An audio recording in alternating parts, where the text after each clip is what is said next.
ኣብ ትግራይ ሓደ ላዕለዋይ በዓል ስልጣን ብልጽግና ኦሮሞ ዕደተ ካይደሎም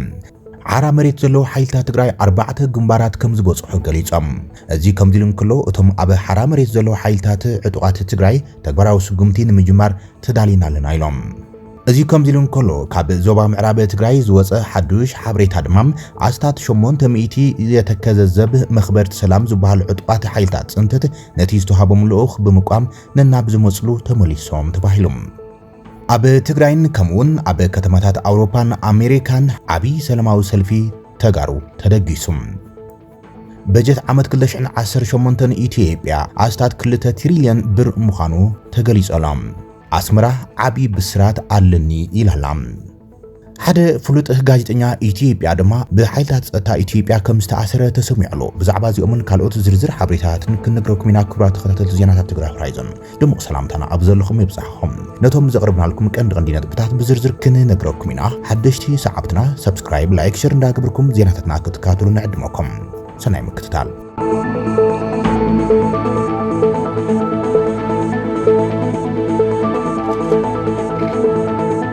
ኣብ ትግራይ ሓደ ላዕለዋይ በዓል ስልጣን ብልጽግና ኦሮሞ ዑደተ ካይደሎም እቲ በዓል ስልጣን ብልጽግና ኦሮሞ ኣብ ትግራይ ዘካየዶ ዑደት ድማ ኣብ መንጎ ክልቲአን ክልላት ዝምድናታት ንምጥንኻር ዝዓለመ ከም ዝኾነ የተገሊጹ ዘሎ በዚ ድማ ኣብ መንጎ ክልቲአን ክልላት ማለት እውን ኣብ ዓውዲ ሕርሻም ንምጥንኻር ተመክሮ ንምልዋጥን ንምትሕጋዝን ዝዓለመ ዑደት እዩ ኣሳሊጥ ተባሂሉ ዘሎ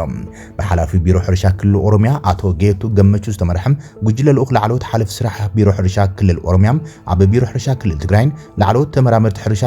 ክልልን ዝተሳተፉሎም እቲ ዑደት ቅድሚ ጽንተታዊ ኩናትን ድሕሪ ኩናትን ኣብ ዓውዲ ሕርሻም ትግራይ ዘመዝገበቶ ለውጥን ዝበጽሐ ዕንወትን ተዘዋዊሮም ተመልኪቶም ኣሎም ምክትል ሓላፊ ቢሮ ሕርሻ ትግራይ ኣቶ ዓለም ብርሃን ሃሪፎም ትግራይ ቅድሚ ኩናት ኣብ ዓውዲ ሕርሻ ብፍሉይ ኣብ ሃፍቲ እንሳም ምርባሕ ጸባ ላሕምን ንህብን መስኖን محواي هافت تفطرون زمزقبتهم لو تسات بمخنيات كوينات ندحريت مملاسو تزاريبهم عطو عالم برهان هاريفيو ببيرو حرشا كلل اورميام اب تግራይ ዝተገብረ ዑደት ኣብ ምጥንኻር ህዝብን ህዝቢም ሩኡይ ተራከም ዘሎ ብምግላጽ ህዝብን ምምሕዳርን ክልል ኦሮሚያ ዳግመ ሕውየት ሕርሻ ትግራይ ንምርግጋጽ ዝጀመርዎ ሓገዝ ብምስጋን ብቐጻሊ ተጠናኺሩ ክቕጽል ጸዊዕሎም ኣብ ሕሱም ናብራ ዝርከቡ ልዕሊ 1.5 ሚልዮን ተመዛበልቲ ወገናት ዘለዋ ትግራይ ከምውን ልዕሊ 50 ሚእታዊም ተሓራሲ መሬታ ኣብ ትሕቲ ዝተፈላለዩ ወረርቲ ሓይልታት ከም ዝርከብ ዝሓበረ ኣቶ ዓለም ብርሃን ሃሪፎም ድሕሪ ስምምዕነት ፕሪቶሪያ ብዝተረኸበ ኣፋፍኖን ሰላም ብውሽጣዊ ጻዕሪ ዓውዲ ሕርሻ ትግራይ ንምሕዋይ ዝተጀመሩ ጻዕርታት ዋላኳም ተሃለዎም መሊኡ ከይሓውን ኣብቲ ቅድሚ ኩናት ዝነበሩ ኩነታት ከይመለስን ውዕሊ ፕሪቶሪያ መሊኡ ተግባራዊ ዘይምዃኖም መሰረታዊ ዕንቅፋት ይኸውን ከም ዘሎ ተዛሪቦም ኣብ ምርባሕ ጸባ ላሕሚ ምርባሕ ንህብን ልምዓት መስኖን ምሕዋይ ሃፍቲ ተፈጥሮን ተዋፊሮም ዝርከቡ ሓረስቶት ብወገኖም ብምኽንያት ኩናት ኣብ ዝነጥፍሉ ዓውዲ ሕርሻ ከቢድ ዕንወት ከም ዝበጽሖም ብምግላጽ ህዝብን መንግስትን ክልል ኦሮሚያ ዝበጽሐ ጉድኣት ተረድዮም ንህዝቢ ትግራይ እንዳገበርዎ ዝመጽእ ሓገዝ ብምድኣድ ብቐጻሊ እውን ዝሓሸ ተመክሮን ሓገዝን ካብ ክልል ኦሮሚያ ብምውሳድ ዝዓነወ ዓውዲ ሕርሻ ትግራይ ንምሕዋይ ዘለዎም ድሌትን حبون عقيبهم ركبهم كتناخرو يجبع قبل جليسهم أخول قرب لقاح فاينانس قرب مرز زرن كم زت ألبوم زجلسوا أتم حارسات حسرات قرب ندادي عند محن قول معاتن مسلم مخانو بمحبار أتم لوخات منجست فيدرال زولت أدم كفت حلم بزرخ بوعجات أميم دمس كخنوم تمحسنهم على في بيرو كل حرشة أوروميا عتو جيتو جمتشو بوجنم عبد كل أوروميا زلتو مكره عود حرشة إلون عبد تقرأ زلتو مكره حرشة بمكان جاو من عبر نفسه كف سدرابيت ممحاش كل تيو كلل تنايبون تحابا بيرن كسرح يجبعينهم كابي تقرأ حليفو بدرجة هجرن عالمن مرأي هذا نبرة بمخنيات كوينات اندحريت تملسم عود حرشة تقرأ كحاويم كل الأوروميا بزخالو كله دقاف نمجبار ركب كل تيو حزبي نابنبر كملس كم سرحنون أرجع جيسم ببيرو حرشة كل الأوروميا سمرح جوجل الأخ عبوردا سراء ومبرتهم عبوز يتصاب لحمي عبوردا كل تور على عب مربح نبن لمعت مسلن عبوردا حوزين دمام محواي هفت فترون مفاسسن عودته أصاليت أم يوم يبل سبساب دي دبليوم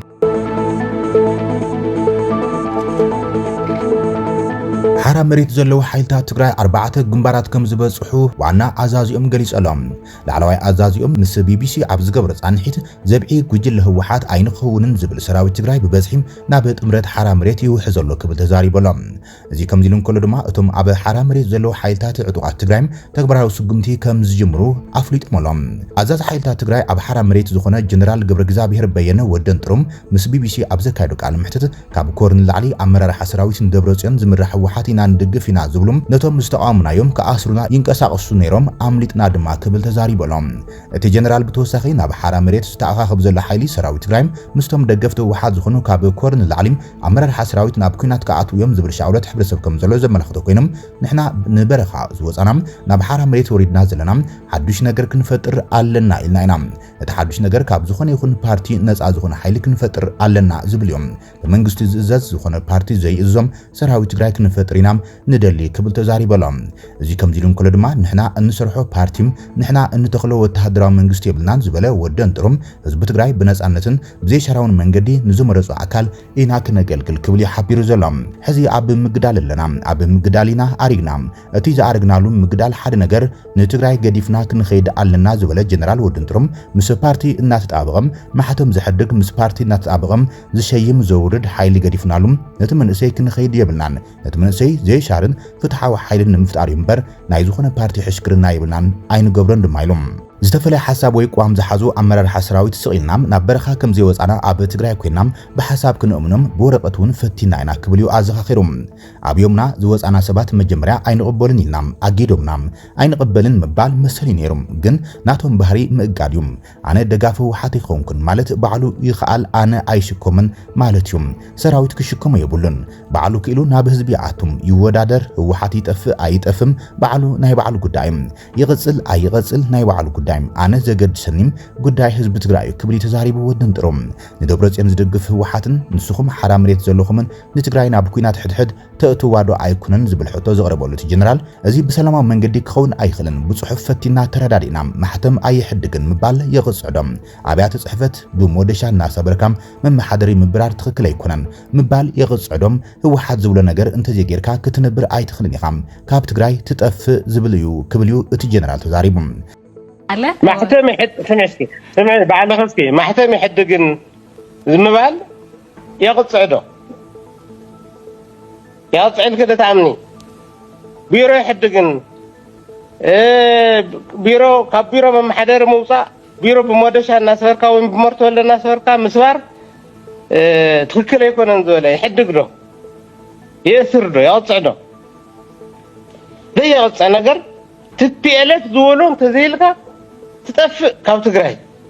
ንሕና ተጋደልና ለዓዲ ክንነብረሉ እንተጋደልና ክንነብር ሰላም ኮይና ክንነብር ተጋደልና ስለዚ ንሕና ከመይ ኢና ጠጊሙና ኣብቲ ዓዲ ብሰላማዊ መንገዲ ብጽሑፍ ሞኪርናዮ ብምርዳ ሞኪርናዮ ብዙሕ ግዜ ሞኪርናዮም ኣውዮምና መወዳእታ ከኣስርና ምዃኖም ፈሊጠ ወፅየ ዘለን መማረፂ ድማ ቶም ከምኡ ዝብሉ ዘለዉ ሰባት እቱ ዝኣመንዎ ጦር ከም ዝስእንዎ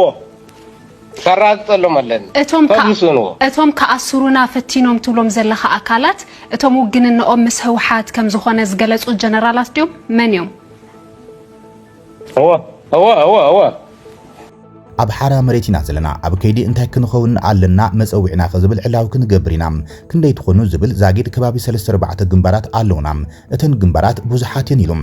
ግን ድማ ኣብ ውሽጢ ዘሎ ሓይሊ እዩ ዝበዝሕ እቲ ሕዚም ህወሓት ናትና ሰራዊት እዩ ዝብልዎ ዘለው ምልሻም ምሳና እዩ ከፊእዎ እዩ ዘሎም ለውጢ ይደልዮም እቲ ዘመን ናይ መንኣሰይ ክኸውን ይደልዩ እዩ ክብል እዩ ጀነራል ወድን ጥሩ ተዛሪቦም ክመሃር ክልወጥ ይደልዮም ዝሓሸ እቶት ክህልዎ ይደልዮም ወለዱ ካብ ውግእዮም መፅዮም ቤተሰቡ ኣብ ውግእዮም ነይሮም ሕዚ ሰላም ሕወትን ለውጥን ይዝደልም ስለዚ እቲ መንእሰይ ሰራዊት ምሳና እዩ ብዙሓት ኢና ክብል ተዛሪቦም ቅድሚና በረፅሚ ምእታውኩም ግን እተቐምጥዎ መደራደሪ ወይ ቅድመ ኩነት ኣልዶ ተባሂሎም ዝተሓተተ ጀነራል ወድን ጥሩም ዛጊድ ዝተደራደረና ሓይል የለን ዝወድብናይ ሓይል ኣለና እቲ ዝተረፈ ሓይሊ ናብ ብፃዩ ይመፀሎም ኣብኡ ዘሎ ድማ ይጋደል ይዘሎም ናይ ለውጢ ሓይል እዩ ናትና እዩ ክብል ተዛሪቦም ምስ መዋፈሪ ከባቢታት መሰረት ብምግባር ምስ መንግስቲ ክልል ዓፋር ይኹን መንግስቲ ፌደራል መሰረት ዘለዎም ርክባት እንተልዩ ዝተሓተተ እቲ ጀነራል ኣብ ዓፋርን ኣብ ትግራይና ዘለና ናብ ዓፋር ወሪድና ክንእከብ ዝገብረና ምኽንያት ዓፋር ናይ ትግራይ ቤተሰብ ስለ ዝኾነ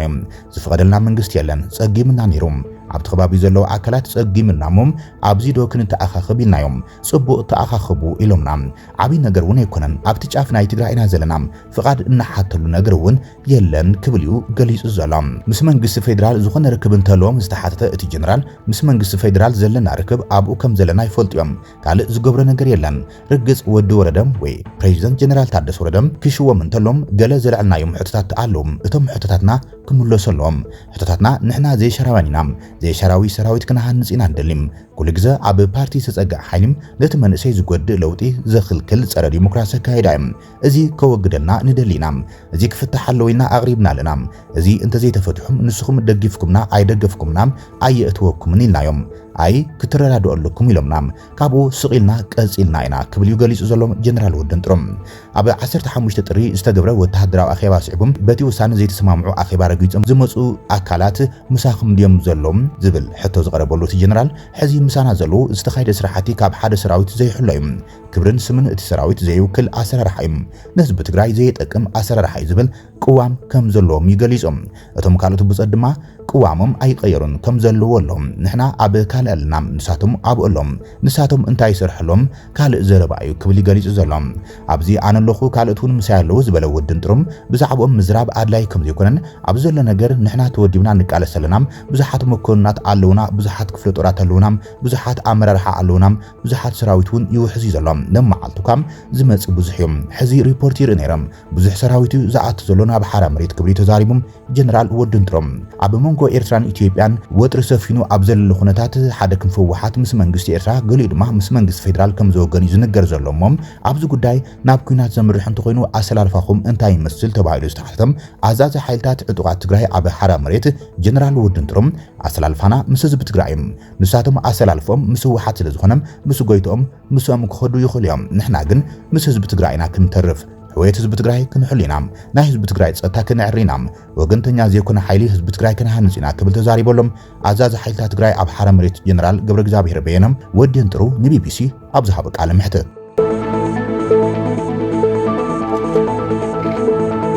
እዚ ከምዚ ኢሎም ከሎ ድማ ካብ ሓረ መሬት ተወሳኺ ምዕባለ ተሰሚዑ ዘሎም ኣብ ቀረባ እዋን ተግባራዊ ስጉምቲ ናብ ምውሳድ ክነኣቲና ክብሉ እዮም ሓቢሮም ዘሎም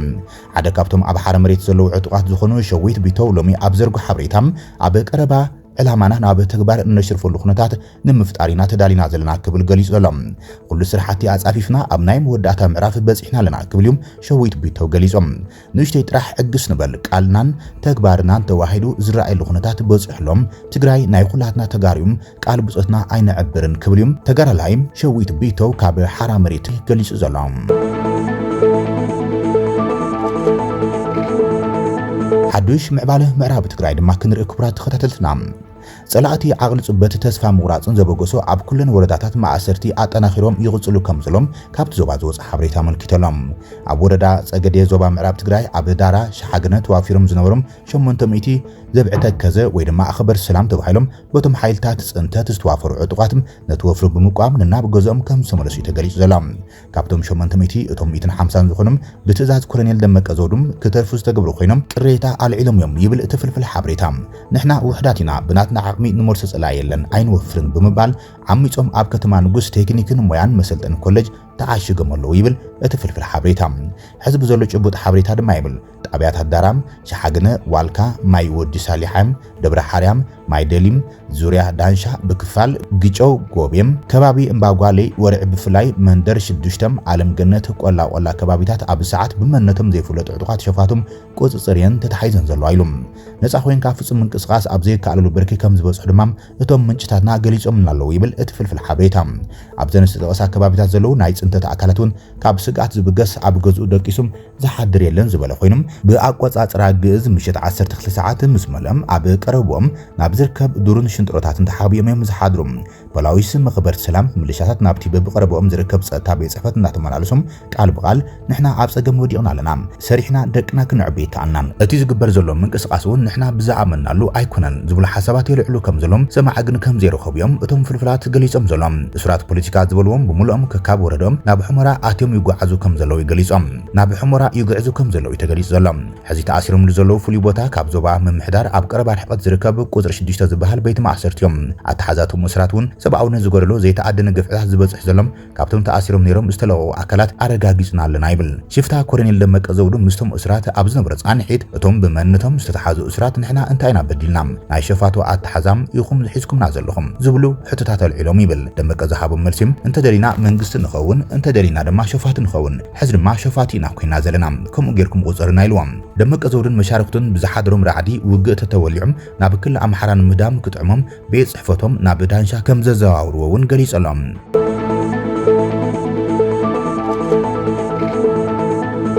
ካብ ጎደናታት ትግራይ ክሳብ ጎደናታት ኒውዮርክን ጀኔቫን ሰፊሕ ሰላማዊ ሰልፊ ተጋሩ ወፍሪ ክካይድዮም 50 ክረምቲ ኣብ ዳስ ምሕላፍ ኣክል ብዝብል ጭርሖ ዝመጽሶምን ኣብ መቐለን ዋና ቤት ጽሕፈት ውድብ ሃገራትን ተቃውሞ ሰልፍታት ክካይድ ተባሂሎም 50 ክረምቲ ኣብ ካይንዳ መዕቆቢ ምሕላፍ ኣክል ብዝብል ጭርሖ ዝመጽሶምን ኣብ ርእሰ ከተማ መቐለን ኣብ ጀኔቫ ስዊዘርላንድን ተቃውሞታት ክካይድ ምዃኑ ተገሊጾሎም እቲ ተቃውሞ ኣብ ዝተፈላለዩ ከተማታት ትግራይ ተዓቂቦም ዝጸንሑ ተመዛበልቲ ነበርቲ እቲ ክልል ናብ መንበሪኦም ንምምላስ ዝዓለመ እዮም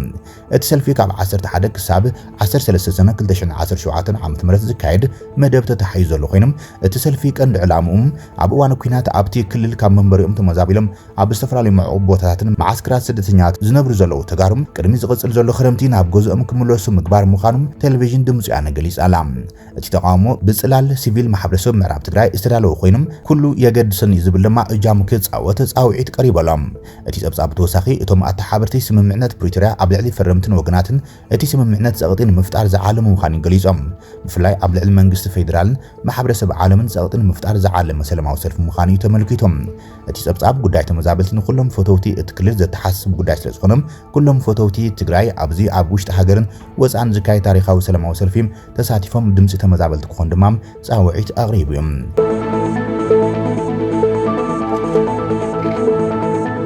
ረቂቕ በጀት 2018 ኢትዮጵያ ኣስታት 2 ትሪልዮን ብር ምዃኑ ተገሊጸሎም ሚኒስትር ገንዘብ ኣሕመድ ሸዴ ባይቶ ወከልቲ ህዝቢ ሎሚ ኣብ ዘሳለጦ መበል 34 ስሩዕ ኣኺቡ ኣብ ዘቕረቦ መግለጺ ረቂቕ በጀት 2018 ዓመተ ምህረት መንግስቲ ፌደራል ኣድሚጸሎም አቶ ኣሕመድ ሸዴም እቲ ረቂቕ በጀት ተግባራዊ ንዝግበር ዘሎ መማሓሽን ፊስካል ፖሊስን ማክሮ ኢኮኖሚ ተሓሳቢ ብምግባር ምድላው ኣብሪሆም ብተወሳኺ ኣካል መሪሕ ትልሚ ልምዓት 10 ዓመታት ዝኾነ ትልሚ ልምዓትን ኢንቨስትመንትን በጀት ፕሮግራም 2016 ክሳብ 2018 ብምጥዓም ዝተቐመጡ ሸቶታትን ኣንፈታትን ብምንጻር ንምፍጻምን ክህልዎ ንዝኽእል መጠን ሃፍቲ ኣብ ግምት ብምእታውን ዝተሰናደደ ከም ዝኾነ ገሊጾም ዝተጀመሩ ስራሕቲ ልምዓት ምቕጻል ልቓሕ መንግስቲ ጥዕና ዘለዎ ንክኸውን ብሰለቃሕቲ ድርድር ሽግሽግ ዕዳን ምግባርን መማሓይሺ ማክሮ ኢኮኖሚ ዝስዕቦ ጽዕንቶም ንምቕናስ ድጎማ ማሕበራዊ ወጻኢ ምቕጻል ዝብሉም ጠመተ ሂብካ ከም ስሩሕ ተዛሪቦም እቲ ረቂቕ በጀት 2017 ዓመተ ምህረት እንትነጻጸር ናይ 34.4 ሚእታዊት ዕብየት ከም ዘሎም ኣዘኻኺሩ ኣሎ እቲ ሚኒስተር ኣብ በጀት ዓመት 2018 1.5 ትሪልዮን ኣታዊ ንምእካብ ትልሚ ከም ዝተሓዘ ገሊጸላ ብድምር ረቂቕ በጀት 2018 1.93 ትሪልዮን ብር ብምዃን ናብ ባይቶ ወከልቲ ህዝቢ ዝቐረበ እንትኸውን ብዝርዝር ንምርኣይ ናብ ቋሚ ኮሚቴ ጉዳያት ፕላን በጀትን ፋይናንስን ተመሪሖሎም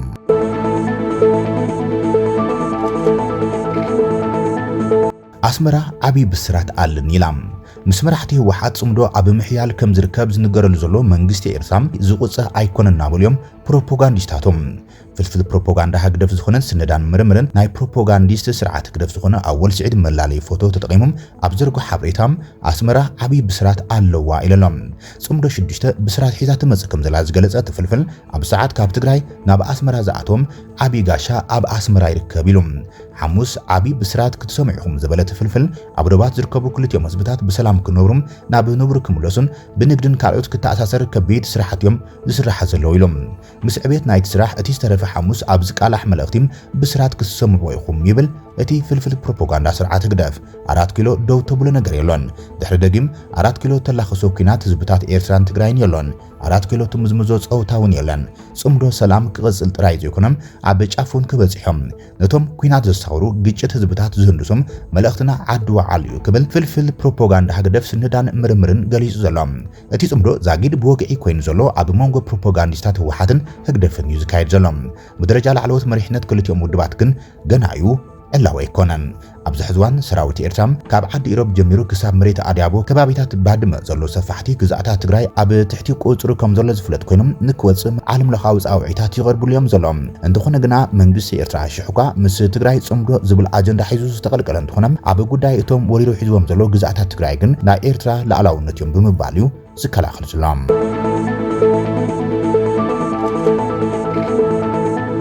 ኣብ ኢትዮጵያ ፍሉጥ ጋዜጠኛ ኣብ ትሕቲ ቁፅሪ ሓይልታት ጸጥታ ከም ዝወደቐ ተገሊጸሎም ጋዜጠኛ ተስፋ ዓለም ወልደየስ ዋና ሰነዳይ ናይቲ ብኦንላይን ዝርጋሕ ምንጭ ዜና ኢትዮጵያ ኢንሳይደር ዝሓለፈ ሰሙት ብሓይልታት ጸጥታ ተታሒዙ ከም ዝተኣሰረ ተፈሊጦሎም ተስፋ ዓለም ኣብ ከባቢ እስጢፋኖስ ኣብ ዝርከብ ህንፃ መደብር ፖሊስ ኣብ መንበር ከም ዝሓድረን ሎሚ ናብ ከባቢ ቄራን ኣብ ዝርከብ መደብር ፖሊስ ከም ዝተሰጋገረን እቲ ትካል ቃሊዖሎም ተስፋ ዓለም ናብ ቀዳማይ ብርኪ ቤት ፍርዲ ክፍለ ከተማ አዲስ ቀሪቡ ብወሓስ 15000 ብር ክፍታሕ ተኣዚዙ እኳ እንትነበረም መርማሪ ፖሊስ ይግባይ ክንብልና ብምባል እቲ ጉዳይ ከም ዘይፈትሖ እቲ ትካል ገሊጾሎም ተስፋ ዓለም ናይ ሓሶት ሓበሬታ ብምዝርጋሕ ብዝብል ጥርጣረ ከም ዝኣሰረ ዝገለጸ ትካል ማእሰርቲ ዋና ሰነዳይ ኢትዮጵያ ኢንሳይደር ልዑል ጽልዋ ከም ዝሕድር ብምግላጽ ብቁልጡፍ ክፍትሑን ናብ ስራሕ ክምለሱን እዩ ጻውዒት ቀሪቡ ዘሎም